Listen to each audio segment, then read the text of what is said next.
As lawmakers in California work to tackle the state's more than $26 billion budget deficit, one group is laying out an idea that could pull in more than $1 billion. A pro-marijuana group has launched a TV and advocacy ad to legalize and tax the drug. Take a look. Healthcare and police are inevitable due to California's budget crisis.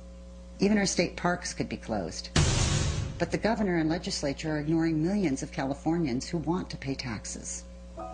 We're marijuana consumers. Instead of being treated like criminals for using a substance safer than alcohol, we want to pay our fair share. Taxes from California's marijuana industry could pay the salaries of 20,000 teachers. Isn't it time? Well, their efforts could be going up in smoke as some stations refuse to air the commercial.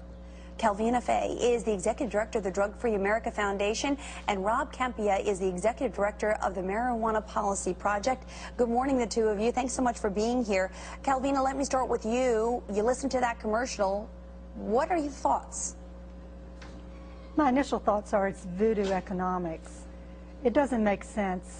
They're estimating $1 billion in tax revenue. First of all, I think that's a faulty number. You got people growing marijuana in their backyard, in their house. These people are not going to be paying taxes. There's no way to police it. There's no way to determine, who's growing what. And secondly, in 2005, it cost over $44 billion to deal with the societal costs related to substance abuse. There's no way they're going to generate enough tax revenue to pay for the additional costs that they would create by making the drug problem worse. And there's not anybody that would argue that if you legalize and normalize drug use, you have more drug users. So it just doesn't make sense economically. Rob, how do you respond? Well, it's not like we're talking about introducing a new drug into society. Marijuana has been prohibited for 72 years, but yet 100 million Americans have used marijuana in their lives. 25 million have used it in the last year, 15 million have used it in the last month. So marijuana is here, it's here to stay, and the question is, should it be drug cartels and drug dealers that are getting the profits, or should it be legitimate businesses that get the profits? Should it be taxed or not taxed as it currently is? What we say is prohibition has failed, it's time for a new approach, let's take it off the streets and let's regulate it. Calvina? Well, first of all, prohibition hasn't failed. In the last few years, we have had a tremendous decrease. We actually, since 2001, had a 24% decrease in the number of people using drugs. So it's not a failure. But again, how do you regulate it? It makes absolutely no sense whatsoever. It's so easy for people to grow it in their backyard, in their home. We have grow houses all over this country where people are growing it. These people are not going to voluntarily come forward and say, oh, I want to pay my taxes on it. Besides, you overlook the fact that we have powerful drug cartels out there that are peddling drugs. These folks are not law-abiding citizens, they're not legitimate business people, and they're not going to give up their turf that they're making so much money on.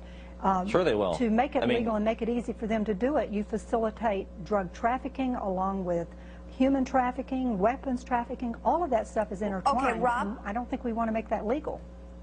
Look, we have alcohol that's taxed and regulated in our society, even though we all understand that alcohol has its problems. You don't see drug cartels growing vast quantities of illegal grapes up in the forests of Northern California. It's because people who want to have a vineyard or want to sell alcohol or want to distribute it have a legal way of doing so, and they pay their fair share of taxes. So if you just look at how alcohol works in our society, yes, there are problems, but it's regulated, and the drug dealers aren't peddling alcohol on street corners or growing large quantities of grapes up in Northern California and trashing our national forests. So I'm not talking about imagining a new system that we've never seen in this country before. I'm saying let's treat marijuana similarly to alcohol. The advantage of marijuana over alcohol, by the way, is that marijuana is vastly safer than alcohol. It's impossible to overdose on marijuana, and it's impossible to become physically addicted to marijuana. Let's hop back, though, Calvina, into the budget issue here, because right now you guys are facing a critical budget deficit, over $26 billion, and time is running out. Some suspect that a tax on marijuana would equate to $1 billion. Is it enough to make up for this massive shortfall? Is it a legitimate idea? It absolutely is not. Look at what substance abuse does as far as cost in society.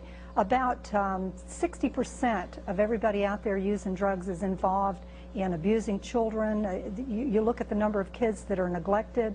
You look at about 70% of our kids that are in foster care are there because of substance abuse.